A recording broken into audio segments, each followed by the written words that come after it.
But today we have another great guest who's joining us for a discussion, a kind of free flowing discussion as we introduce his ideas to our community. We have Tucker Goodrich with us, who you hear him often, almost on a weekly basis, basically on A Neighbor's Choice, our radio program, as well as our special deep dive discussions with folks on the frontiers of nutritional science and health, all the different things that are included with that. And so it's a real treat to have a friend of his on and someone we're going to get excited to learn his ideas and contributions to this conversation. We have with us Dr. Chris Masterjohn. He's got his PhD in nutritional science. He, on his Twitter page, he says he opposes all censorship. And if you suppress bad ideas, I stand against you. You have to refute them, basically. So that sounds like my kind of guy. So thanks for joining us, Dr. Masterjohn. Thanks for having me. It's great to be here. And just a little additional background. Chris has been in this community for probably too long. Not in the sense that that's a bad thing, but when I got interested in this topic, Chris was one of the references that people would point to. That was back in 2009 and 2010. And he's since gone on, since I started following him, he's gone on to get his PhD and become even more of an authority on these things. So I still regularly go back and reread posts that Chris has, had out there for over 10 years now. So it's really a treat. I was actually in grad school during that time, and I started writing about nutrition in 2004.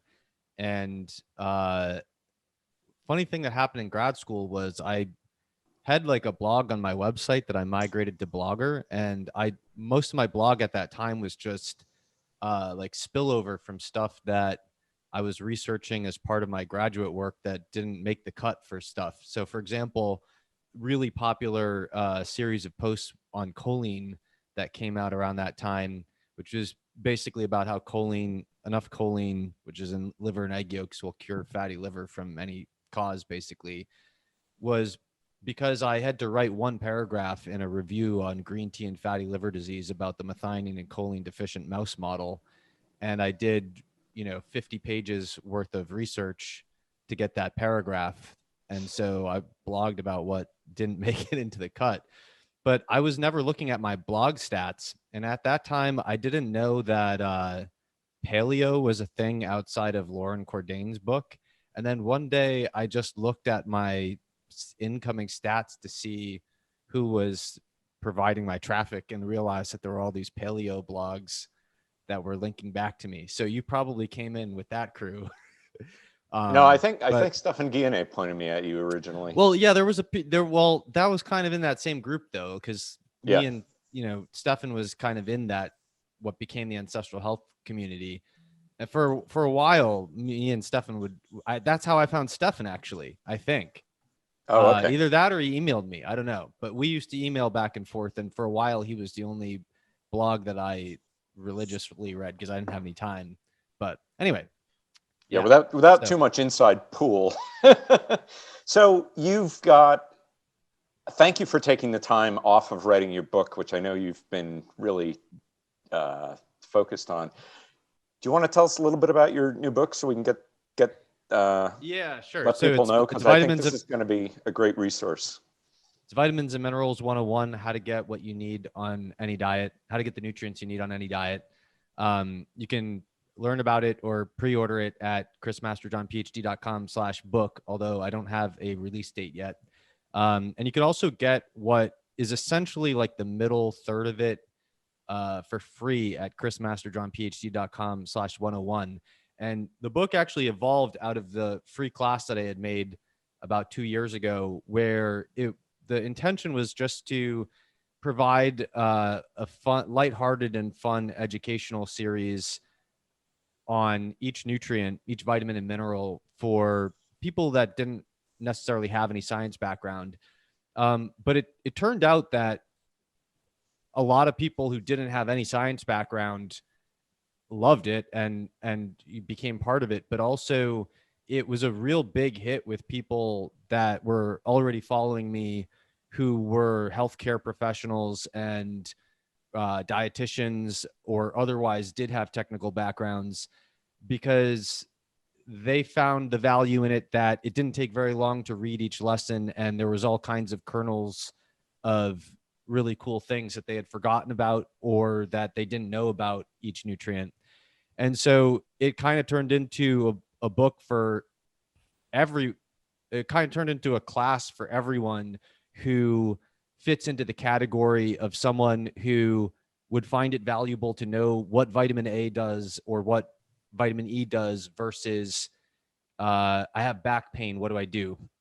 Because I think the majority of people don't actually care at all about nutrition, except occasionally like, oh, I have a problem in my life. Is there something I should do about it? And if it involves food, they might engage at that level. But everyone else, once they do start to care, they're going to get into all these niggling little issues. Well, right. So this is going to be a great reference for that. Yeah, exactly. This is meant to be the bridge point between someone who might not have realized that they actually care what molybdenum is to the person, who otherwise is not equipped to know what molybdenum is, but now they are because they read the book. And so basically people in the class were begging me to turn it into a book. And once I started turning it into a book, I realized that I really wanted to massively expand it in two directions. So the first third of it is, I'm naming the three sections. So the first part is called For the Skeptic, and that's kind of laying down the foundation of, for example, after the introduction, the first chapter is called The Case for Food. And it's basically a massive tome answering the question, well, why don't I just eat pizza and chips and take a multivitamin? Why would I otherwise need to care that vitamin A is in liver when I can just supplement my way out of it? And it's also covering like, should we trust the RDAs or do we need to study the science on what we actually need and things like that?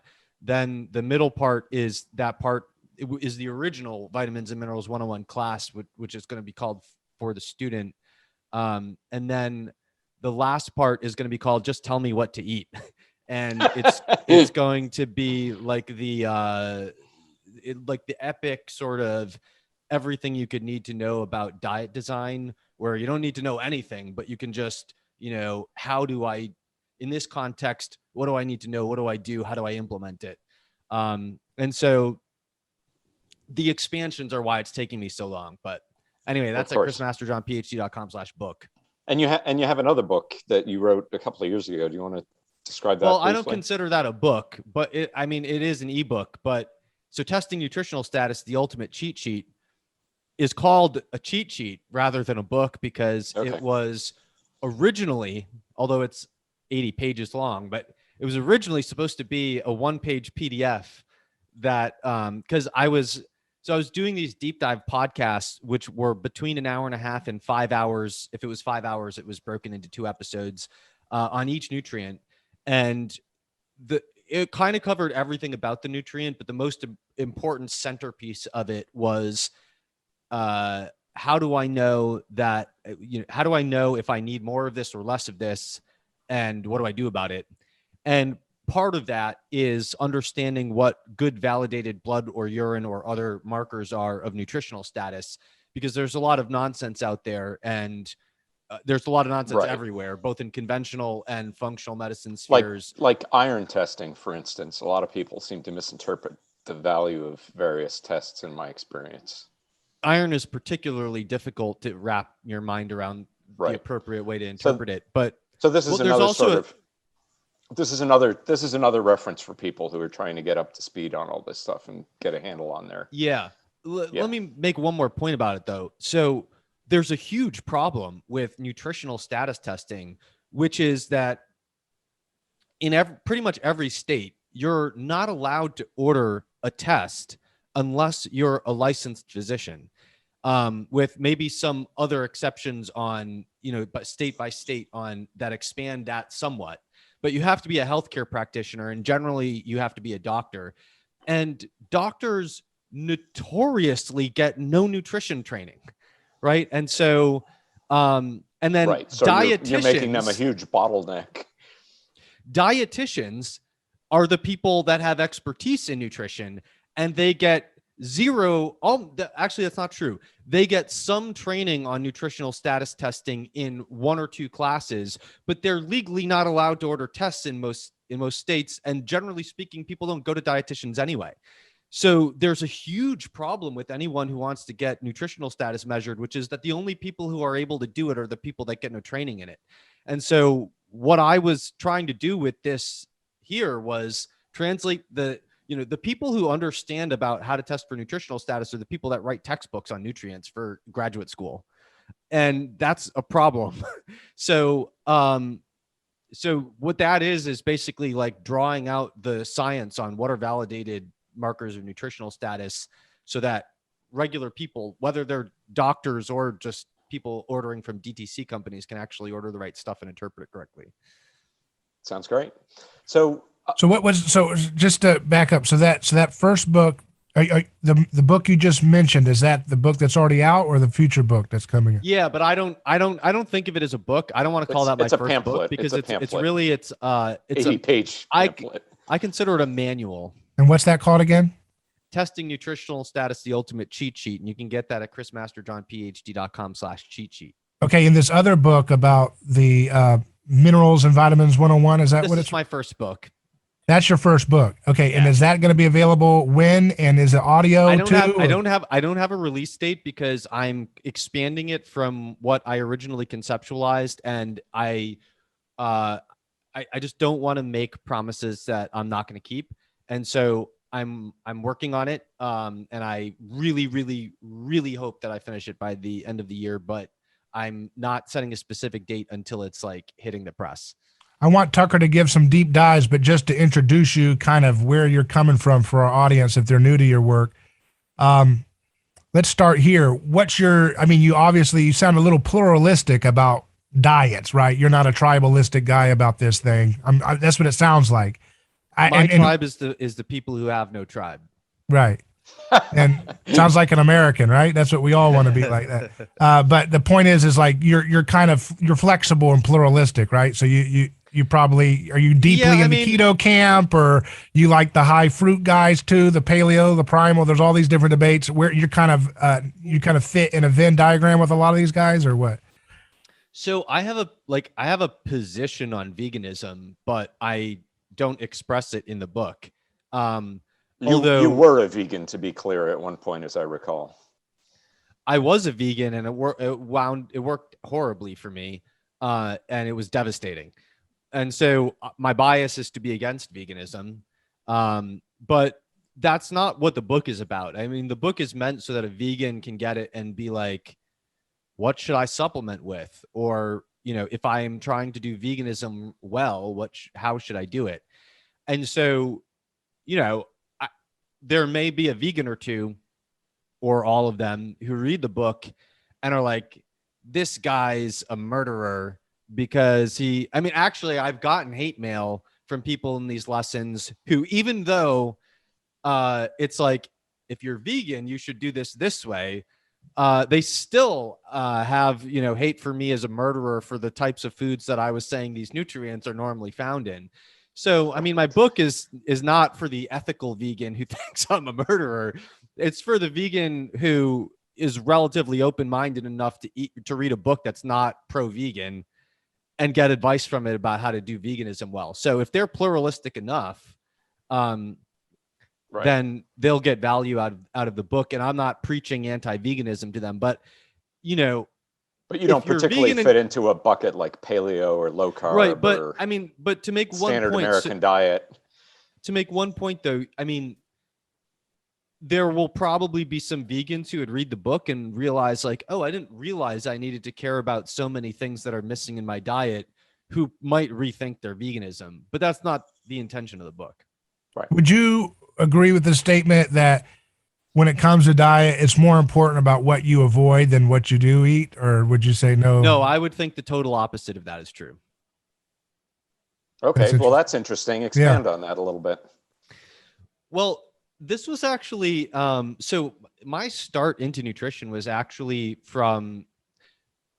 my start into deep diving in nutrition that led me to pursue this as a career was basically my being pulled out of veganism via Weston Price.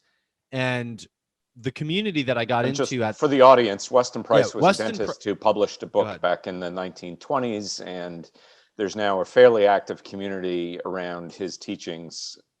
Some of the articles I would rather characterize Price as a dental researcher who became a nutritional anthropologist. That's a much better way to put it. Yeah.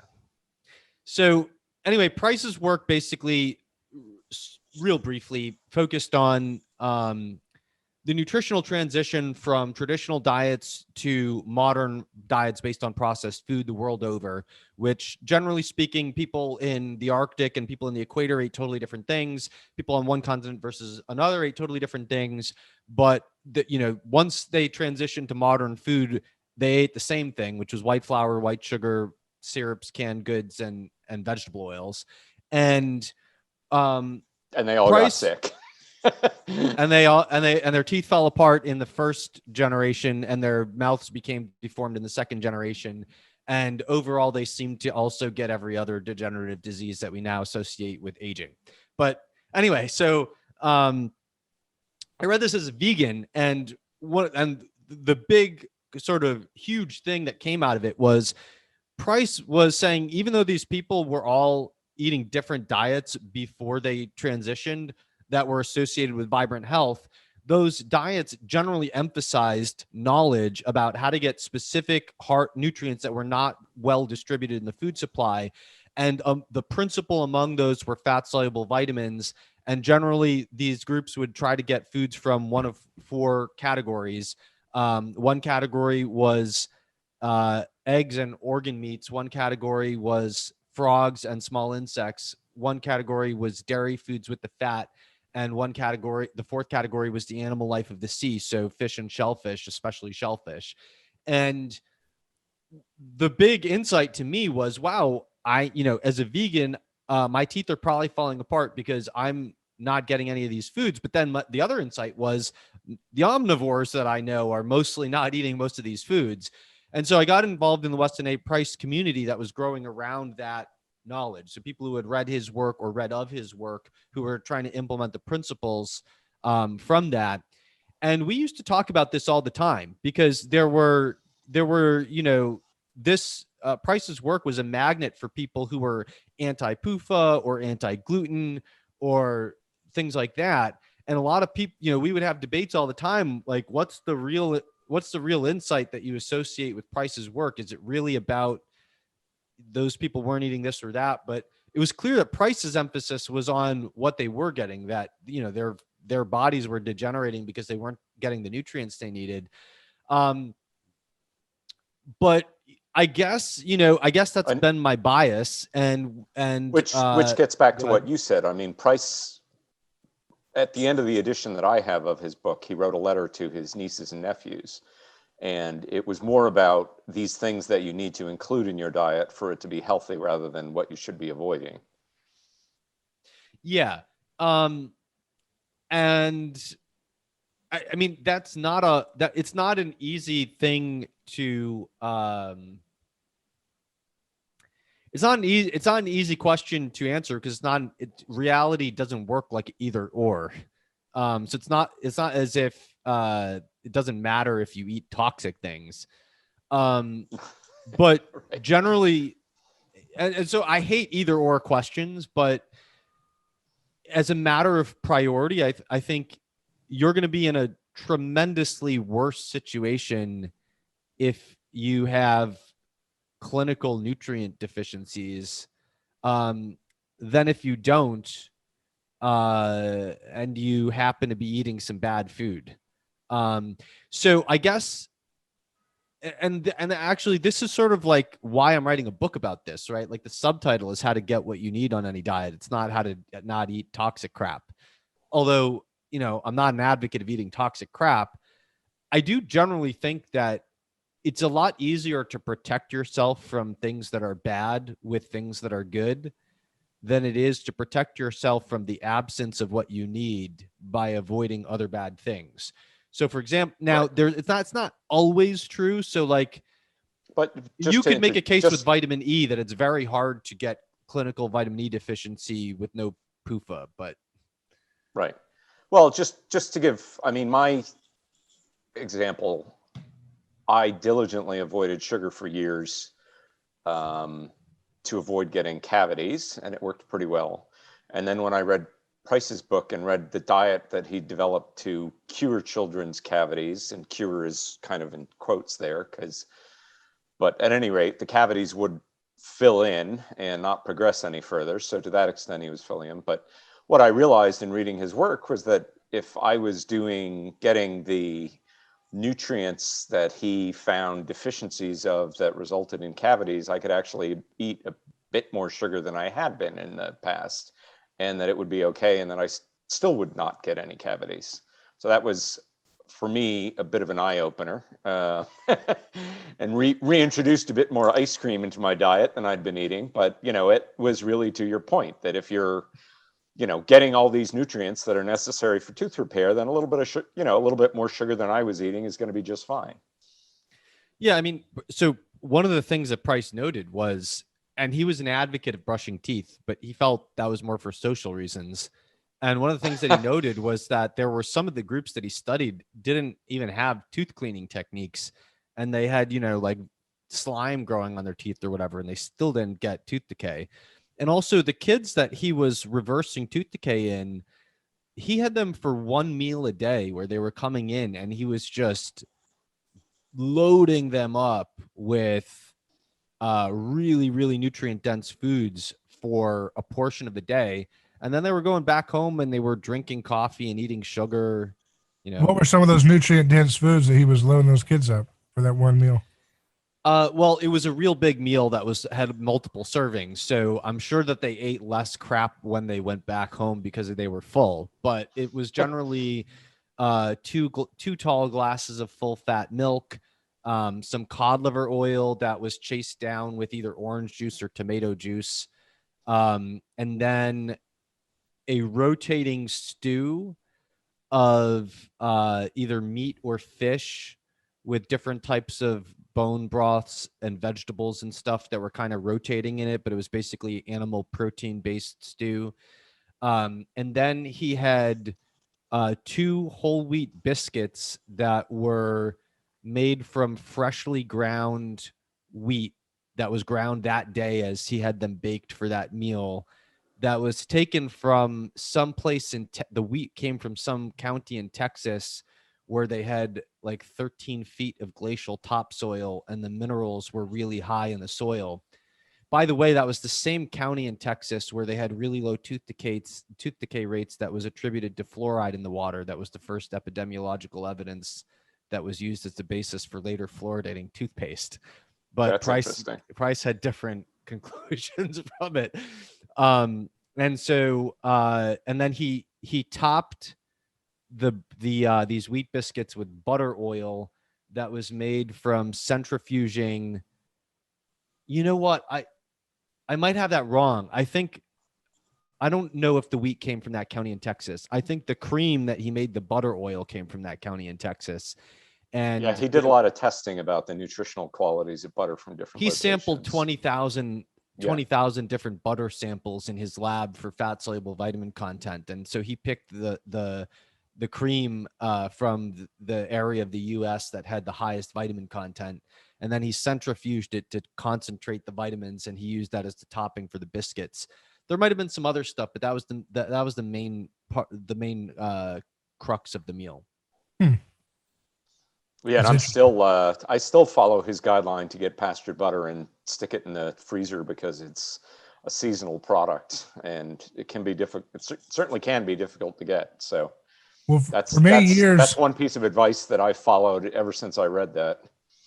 I started doing the Atkins low carb thing like in 2004, and many years I kind of hovered around that space of the keto world. And then, in the last few years, I've kind of reapproached I've tried to become more open mind, because, and that's why I was saying, I obviously it's not an either or, but just like a priority fixate, like for the average person who's not an expert in these things, what kind of like a priority cascade or priority list of where you focus. Cause because like we've interviewed Ray Pete and he's all about sugar, and not all kinds of sugar, but he makes an interesting case there. And then I talked to Chris Kenobi and he's pro certain sugars and things, and he's like, no, keto, you don't need that. And then I have Dr. Ken Berry on all the time, and I've had him on, and he's all about reduce the sugar, and then but it's keto and carnivore for him. And then we have Tucker on, and Tucker's always you're a little bit agnostic about some of these things. You're not really big on the grains, but you're also not anti-sugar, but you kind of lean towards keto, like Peter Dobromilski, who's saying, I think I'm going to stick to a carnivore keto thing because I think that's kind of an anti-aging thing. And then so you get all this stuff, and at some point I'm kind of like, well, maybe this is an unsolved mystery, and we need to focus on first the biggest villains to avoid, and then make sure we're getting nutrient-dense foods along the way, regardless of whether we're eating vegetables or whether we're going Paul Saladino style and eating, organ meats and so forth all the time. I mean, if I could summarize, I don't lean keto. I think you said that, unless I misunderstood you. No, I didn't say you did.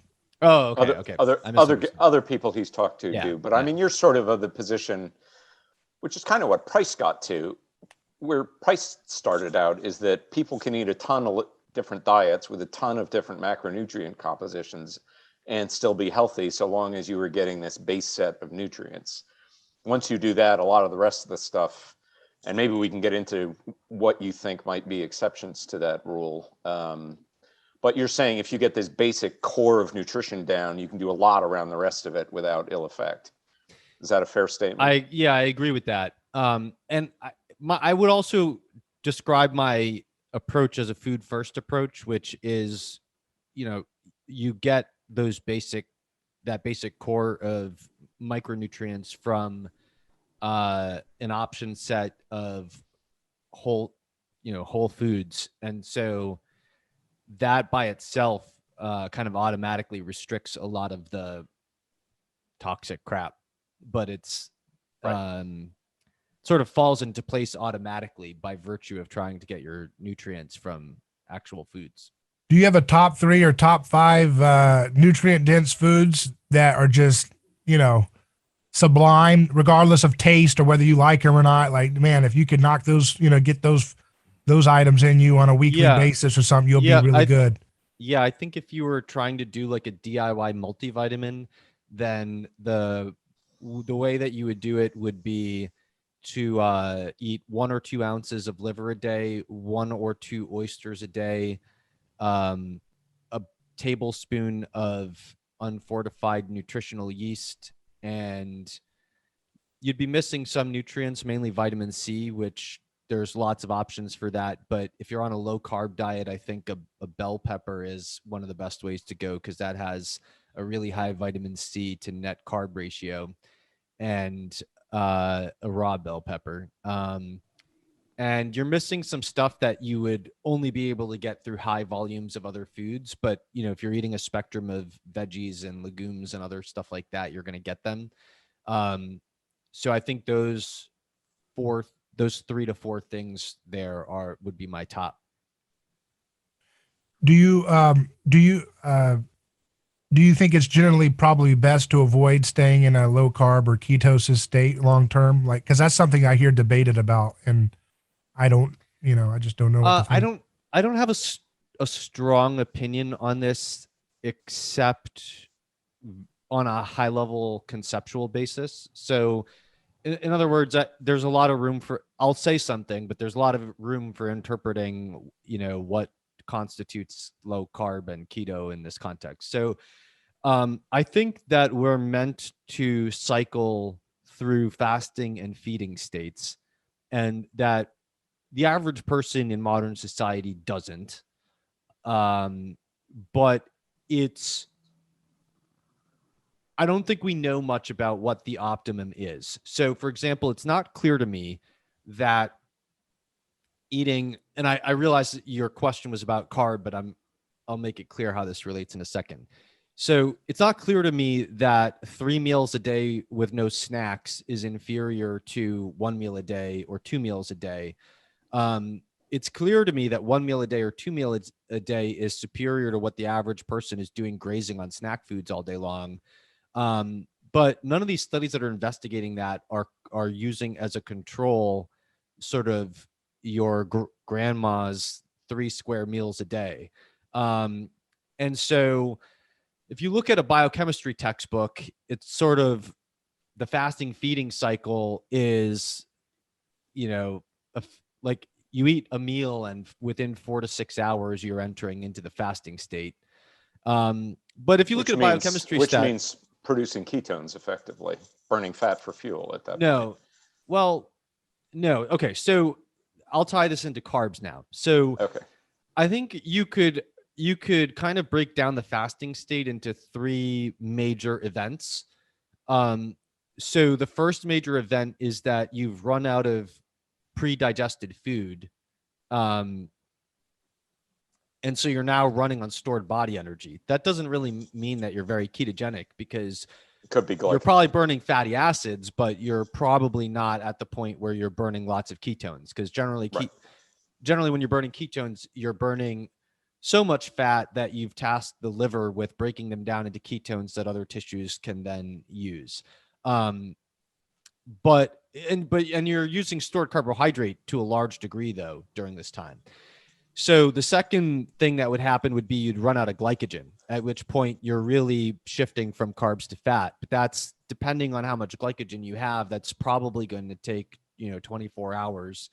And so at an overnight fast point, you're getting kind of in that direction. But if you're on a 1 meal a day thing, you might be just getting there in a full context. And if you're in a multi-day fast, you're probably basically at that point on day 2. And then the third major thing is the shift to ketone metabolism. And that's generally something that's going to start to initiate a little bit in an overnight fast, but is really maximized at day 5 of a long-term fast or something like that. Now, a ketogenic diet where you're eating keto all the time is a partial mimic of the fasting state, but it's not a complete mimic of the fasting state. But it's never achieving the full fed state, because the fed state, if you eat a mixed meal, the fed state is mediated partly by calories and partly by carbohydrate. And that's due to, on a biochemical level and on a physiological level, partly to a high insulin to glucagon ratio on the physiological plane, and partly due to things that can only be mediated, and partly due to some things like citrate, which are byproducts of carbohydrate metabolism, but to other things that can only be influenced by total caloric load, like ATP. So when your ATP levels are high, you got calories, and that's part of what is signaling the fed state. And so when you're fasting, part of what's mediating the fasting physiology is the low insulin. What just one quick interjection. Yeah. What Chris is referring to there is all of the background cycles that are working when you're fully fed, the citrate cycle and all that. You kind of like referenced a whole biochemistry textbook there. Let me take out the biochem. So, anyone who knows about low carb books knows insulin, right? So I can include that. So, in the fed state is partly mediated by carbohydrate, and it's partly mediated by total calories. And that's because there's some things like insulin that are mostly responsive to carbohydrate, and there's other things that are biochemical cycles running in the background that are mostly responsive to the total calories. So when you're on a keto diet, you are mimicking a portion of the fasting state by, if you're achieving high levels of ketones in your blood, you're mimicking every day, like day 3 to 5 of a total fast. But you're also mimicking, you just ate a meal because you just ate. You're getting calories, right. And so the average American is never truly entering the fasting state. And the average person on a perpetual keto diet is never truly entering the fed state. And so I think that this is not well characterized, but I think that there is room to question whether you can truly ever get the full benefits of the fed state on a perpetual keto diet, because you're not cycling into a high insulin state that would normally be cycled into.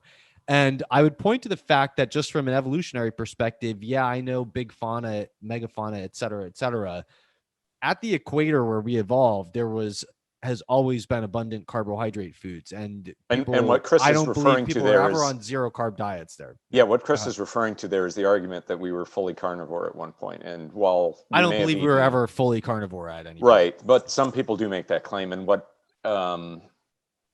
if you look, you know, and I totally agree, we may have eaten a lot more meat at some point in our history, but there's no evidence that we were ever fully carnivore that I'm aware of. We were always the argument cyclically eating carbohydrates at least, because, you know, even people who were living in temperate zones and going through winter would be eating as much carbohydrate as they could get their hands on all summer. The general narrative that I've heard from the carnivores is that, well, yeah, when we would eat carbs as a backup food, but it wasn't our you know, I guess you would say they would prioritize honey and things like that, you know, because you look at indigenous communities, but they would say generally.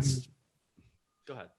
I was just going to say that, and then they would say, you know, the narrative that I've heard from the carnivore community is that, like, you know, the kings would eat the meats, and you had to eat, the peasants would eat the grains and the, you know, the carby foods, because it was cheaper and more abundant and more available. But if you could optimize your diet, you would be eating, you know, mostly meat as your primary, and not just meat, but, you know, organ, nose to tail, the whole thing. There were no kings and peasants in hunter-gatherer societies. No, I know. I really fast forwarded through history there. I gave it. I want to make it clear here. I'm saying there that the evolutionary snapshot is they're walking around eating, you know, fermented meat and mastodons and all this, and then every now and then they would dig up a tuber or something like that as a backup fuel, but they wouldn't prioritize that from fatty meat.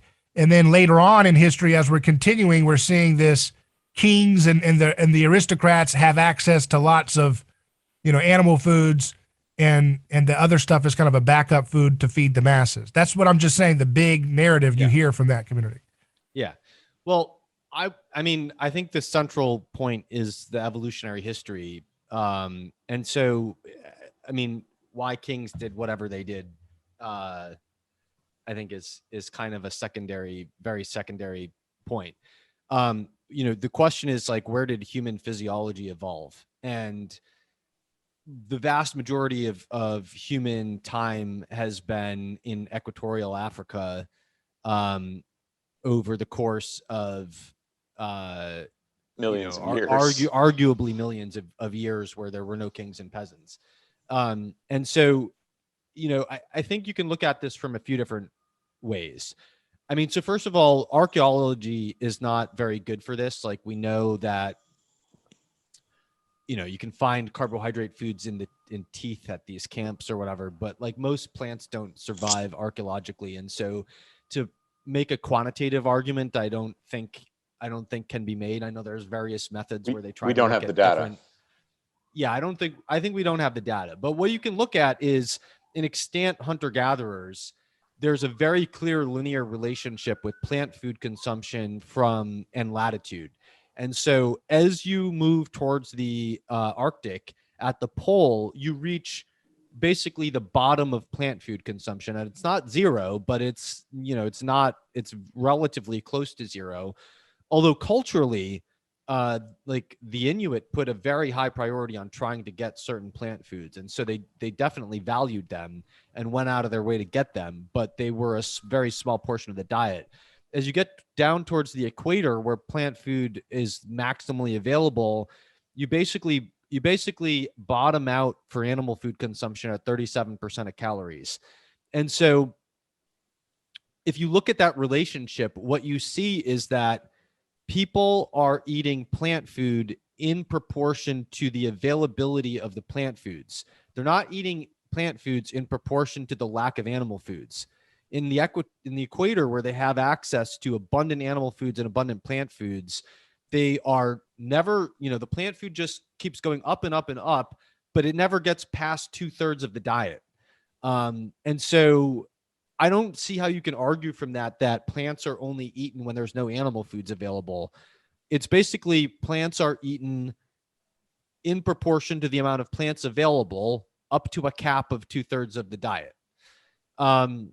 Ideally, unless they're poor and well, can't I mean, get just any. just Yeah, of pulling the course. numbers from what's published in the Right. ethnographic literature. Now, I would also say that, you know, human cravings are probably in any society, human cravings and tastes and aesthetics. Obviously, there's cultural influences, but I think there's physiological drives that are deeply rooted in our evolutionary history.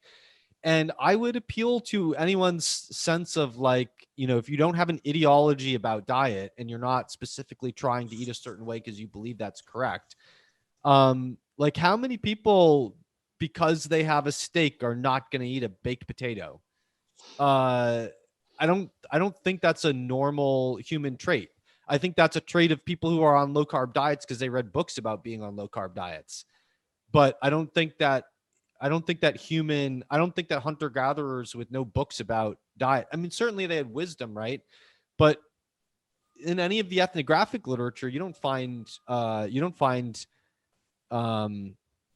hunter gatherer groups that had strong beliefs that if they eat starches, they will have health issues. I think you find, Well, as far as I'm Yeah, go aware ahead. of, the only group that fits that decision was the Maasai, and that was only the warriors, and it was only during a certain period in their lives where they would eat the Maasai primarily ate meat and abundant fat. starch, but Right. yeah. But then, you know, the women and the children and the old men were all eating something that more typified a typical human diet. And you can't. Yeah, but even the warriors would never eat a carnivore diet, because when they had their meat parties, they would take the stomach of an animal and they would brew tea with all kinds of herbs that they considered essential to consume with the meat.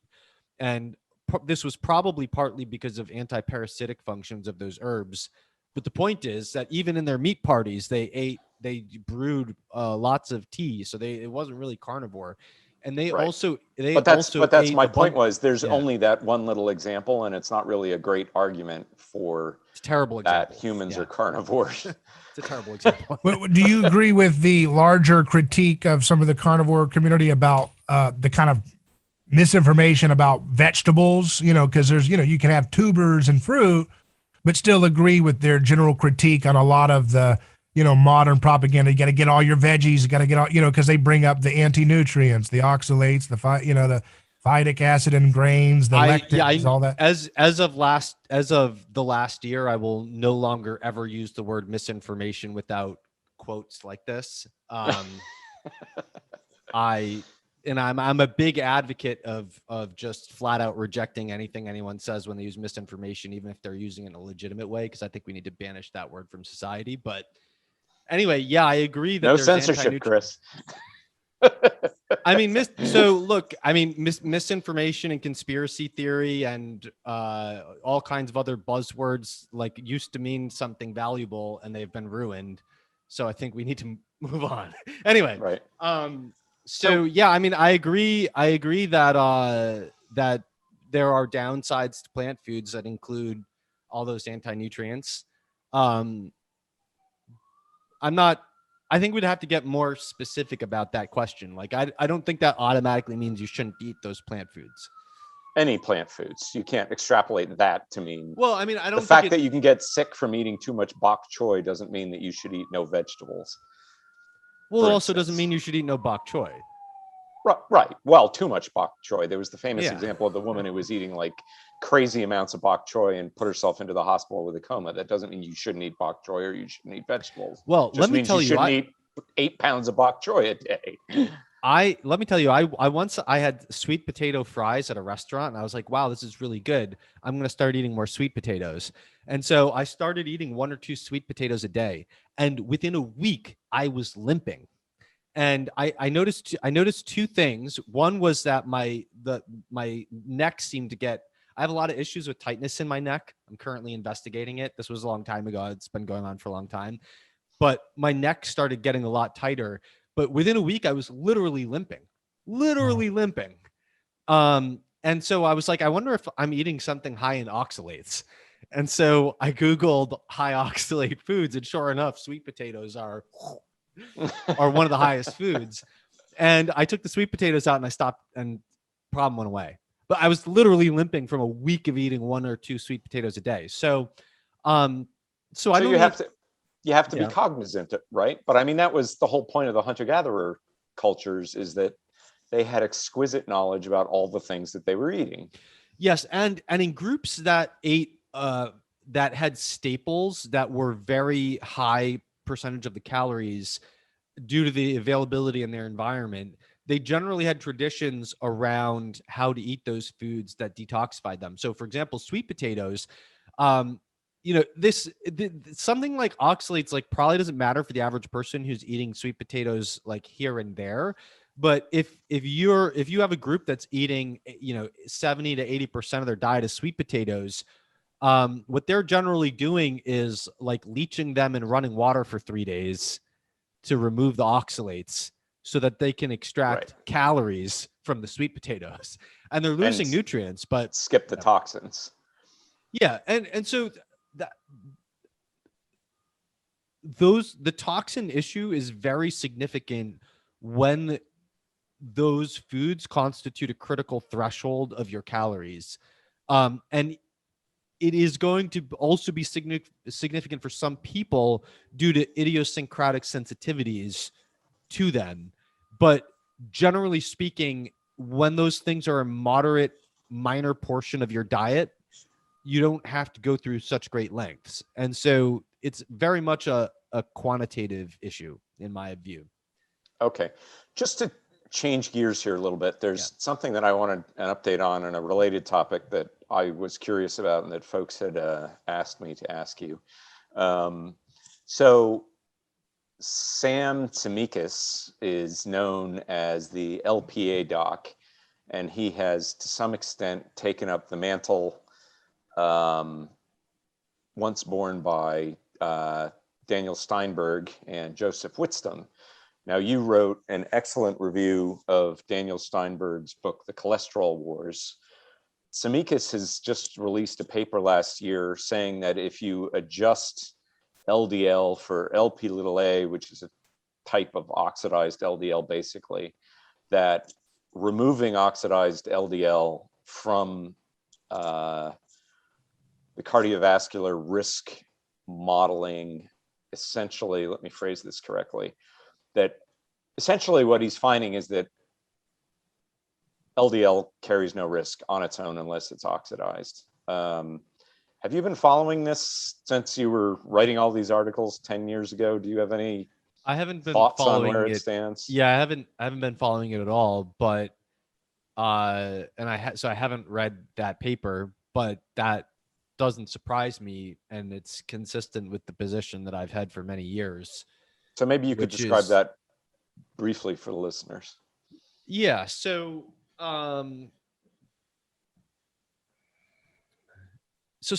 Steinberg has a very good book called The Cholesterol Wars: The Skeptics versus the Preponderance of the Evidence.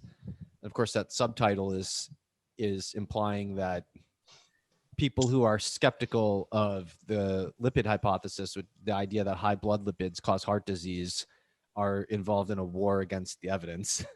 Right. But it's a very good book. I mean, it's worthy. And he was a critique. very smart guy.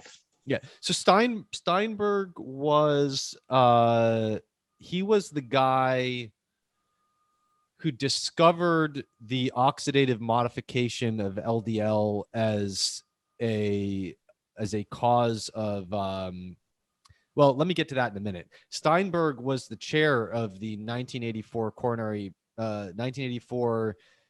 NIH cholesterol consensus conference. And he was also the director for the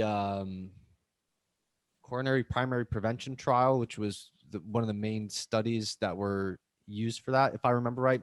I don't know. He was very high up in and he was NIH he was also the fellow who convinced Merck to release the first statin. Oh, was he? And also his book, the Brown and Goldstein wrote the foreword to his book, and Brown and Goldstein won the Nobel Prize in 1985 for discovering the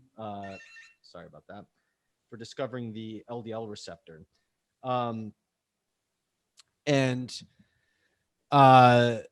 So anyway, in Steinberg's book, the thesis of the book is basically that cholesterol causes heart disease, and people who question this are wrong, and they're waging a war against the preponderance of the evidence. But I think it's chapter 4, it's called, it's about how high cholesterol or high LDL cholesterol causes heart disease.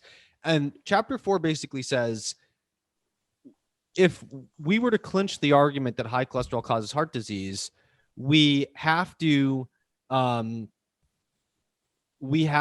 explain the mechanism by which it does that.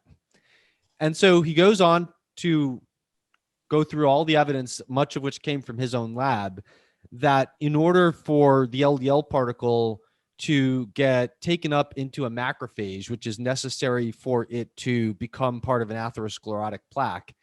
The first step of atherosclerosis is turning a macrophage into a foam cell, essentially. Yeah, well, without going into too much close detail. enough. Yeah. So atherosclerotic plaque is a lipid-based plaque that is present behind the innermost lining of your blood vessel wall, and it's what is the major cause of heart attacks and strokes. And it's not just a passive accumulation of lipids; it's an active accumulation of lipids by immune cells. And those immune cells include monocytes, which turn into macrophages and turn into foam cells eventually. And they're called foam cells because they give a soapy, foamy appearance to the plaque when looked at under a microscope. So anyway, you can't get the lipids into the plaque unless you get them into a monocyte or a macrophage or a foam cell. And so what his lab discovered was LDL particles that are native, meaning they haven't been damaged, do not get taken up by these immune cells. So they can't get taken into the plaque. And in order to get taken into the plaque, they need to be modified. And that modification is generally, it can happen in a number of ways, but the main way it happens is oxidation of the polyunsaturated fatty acids in the LDL particle membrane. And so you can then ask the question, well, the argument for consuming vegetable oils was always that they decrease cholesterol, but they also increase the LDL membrane content of polyunsaturated fatty acids, or PUFAs. And so it's unclear how they would affect risk. Well, he did studies that demonstrated. He did a couple of studies that. So at any rate, Steinberg did some studies that showed that the comparing vegetable oils to olive oil affected the oxidizability of LDL. Yeah, and he doesn't go into this in his book, I don't think, but if you read his papers, Steinberg was also concerned about vegetable oils promoting LDL oxidation, and so he had kind of become pro oleic acid. And in my view, it's hard to know motives, but it really seems like when my grandparents grew up, they were told to eat corn oil. They were told that corn oil is good for you and it'll lower your risk of heart disease. And no one says that anymore. And it kind of looks to me like if you just, casually infer what people might have been thinking. And the FDA is now saying that high oleic oils are the healthiest option. Yeah, well, that's become a general. Yeah, I mean, and by definition, if you're looking at a vegetable oil, if it's high in oleic acid, it's low in polyunsaturated acids. Well, that became the dominant view, although the American Heart Association and Willett and colleagues have not really been on accepted that.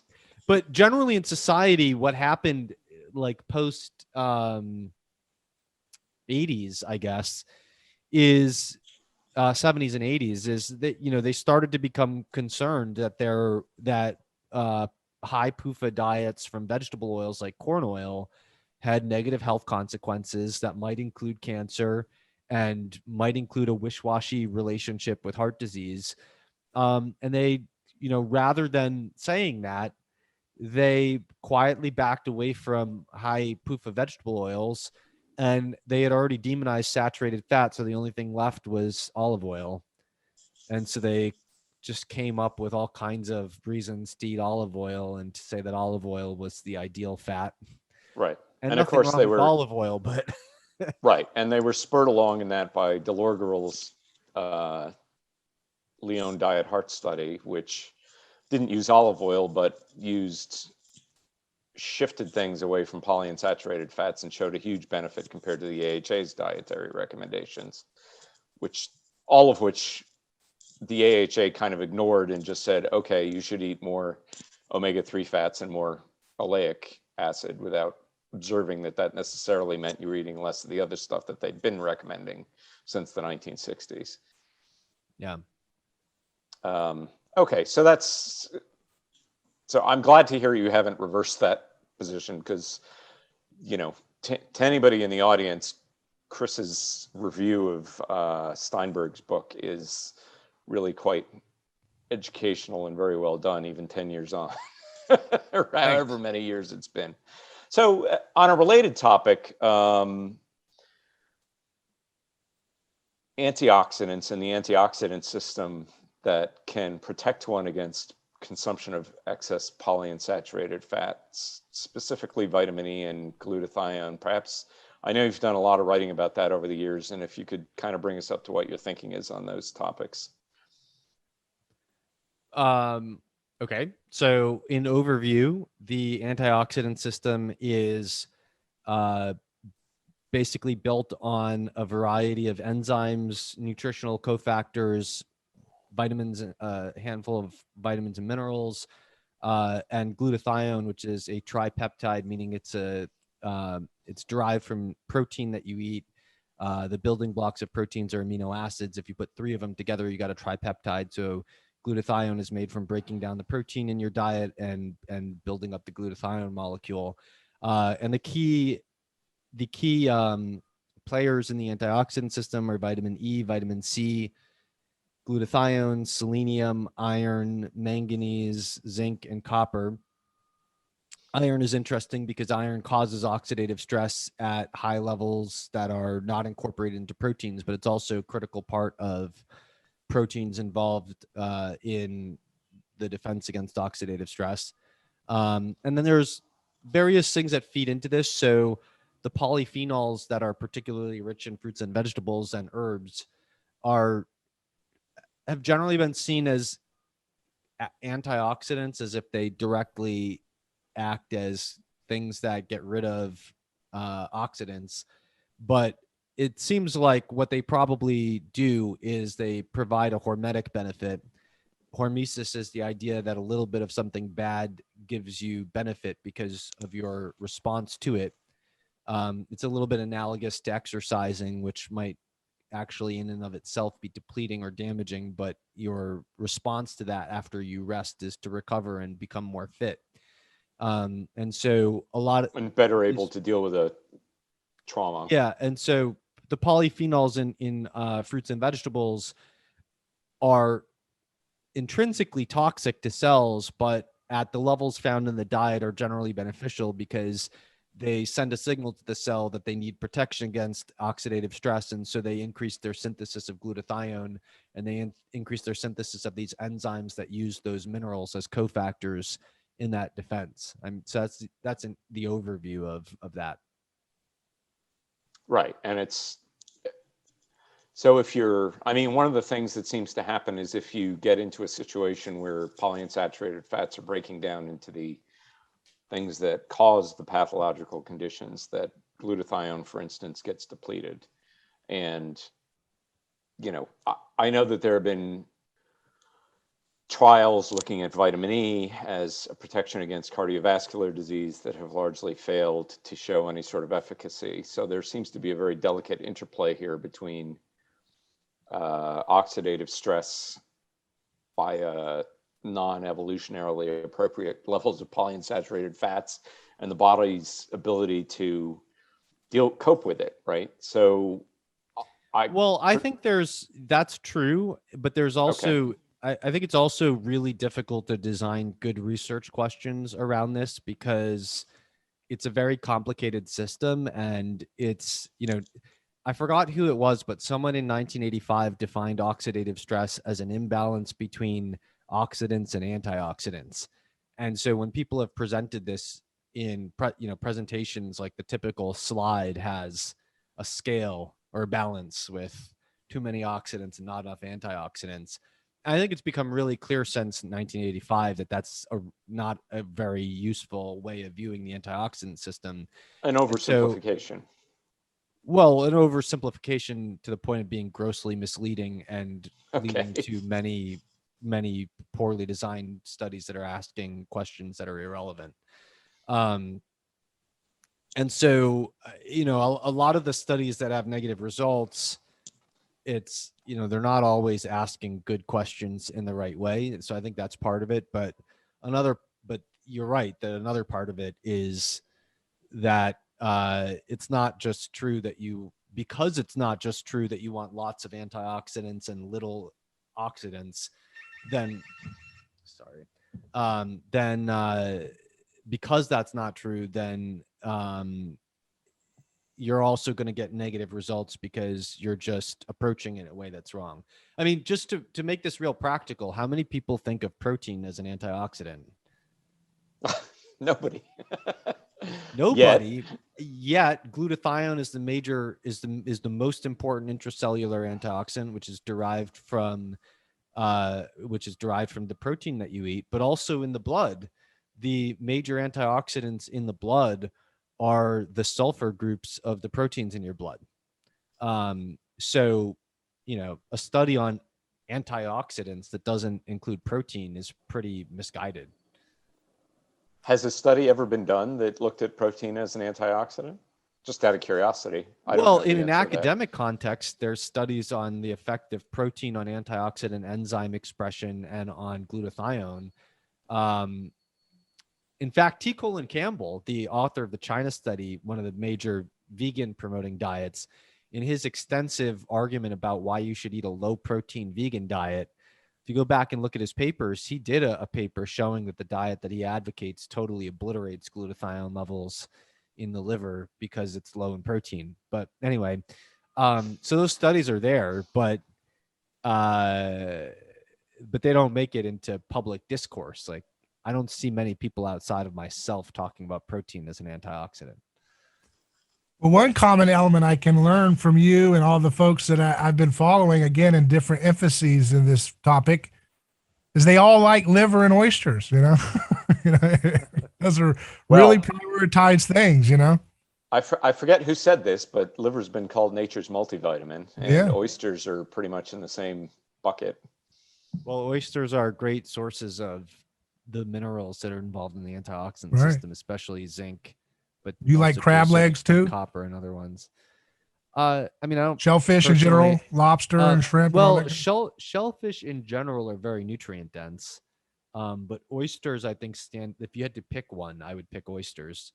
And raw, right? It makes sure they're raw when you get the vitamins and nutrients. I don't know if you need to make sure they're raw. Oh, okay. I'm not sure. Yeah, oysters are cooked pretty quickly. They're so tiny, it probably wouldn't make much of a difference too. Well, Chris, we're almost. Go ahead.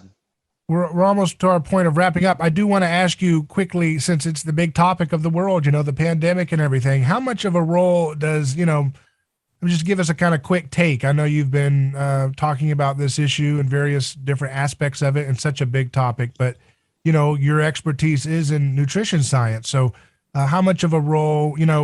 Tucker and I interviewed Professor Bruce Hammock of UC Davis, looking at their paper in Frontiers in Physiology about the role of linoleic acid in causing these severe, acute respiratory distress syndrome in COVID patients. I was looking at it recently, arachidonic acid and its role in a pathological factor for people with sepsis, which a lot of people seem to be getting that when they go to the hospitals with COVID. So I've taken away that PUFA plays a big outsized role in the severe cases, even with the kids, the few kids that are seemingly getting this severe COVID, they have metabolic dysfunction. And as Tucker and others have pointed me towards PUFA as a big priority on what to get out. What about the mineral or nutritional deficiencies side of the equation as Well, we try to? Let me say, I just had the pleasure of watching Chris give a discussion on vitamin D and coronavirus at the Ancestral Health Symposium 21. We should put a link to that in the show notes. It was quite eye-opening. He's done a lot of thinking on this. Yeah, so at chrismasterjohnphd.com/vitamin D, you can get my written review that was produced from that presentation. It's got 173 references, covers 98 observational studies and 6 randomized controlled trials with vitamin D. And at the top of that page, there are links to the Ancestral Health Symposium video, as well as to a much longer video that I did as a live watch party of my Ancestral Health Symposium, where I added some slides that I didn't have time for and answered some live chat questions and stuff like that.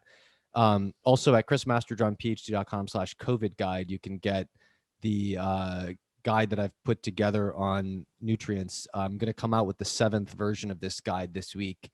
If anyone buys it, they get free updates from it. But probably tomorrow or the next day, I'm going to come out with the 7th version. I just got done looking at all of the randomized controlled trials that were done on supplements or other natural non-pharmaceutical strategies.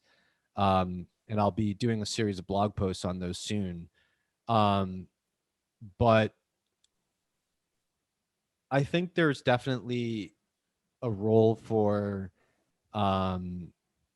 nutrients and getting good nutrition, but I think, you know, the most convincing things that have trial evidence for them are vitamin D. And if you go to chrismasterjohnphd.com/vitamin D, there's also a link that says just go to the conclusions here. If you click on that, you'll have like the dosing schedule and stuff that comes from that. But generally speaking, if you maintain vitamin D 50 to 60 nanograms per milliliter, you have the lowest infection risk. But if you get COVID, you basically, before you know you have COVID, or even before you suspect it, as you get the first symptom that might be COVID, is when you should do a loading dose of 1 or 200,000 IU of vitamin D. And then that should be followed up with 10,000 IU of vitamin D. And I recommend some strategies to balance these with other nutrients in the diet. But someone who has not been maintaining vitamin D status in a good place and gets sick and gets diagnosed with COVID should be given calcifediol, which is 25-OHD, which you can get commercially without a prescription, I believe, but I don't have the link on hand. But I can give it to you later. And those as prophylactics are harmless, because even if you just have a regular cold and not COVID, I typically take vitamin D whenever I start feeling a little under the weather. Yeah. And other than that, the most convincing clinical trial evidence is for quercetin phytosome, which is a patented form of quercetin that honestly I think is mostly just quercetin mixed with lecithin, so you can probably replicate it without the patented version. But the studies with quercetin phytosome and povidone iodine 1% rinses in the nose, mouth, throat, and eyes have really good evidence for, once you get COVID, basically causing a dramatic decrease in hospitalization and death risk. And then there's a handful of other things that have a limited trial evidence in favor of them that are good. But those are the top ones that have strong trial evidence behind them.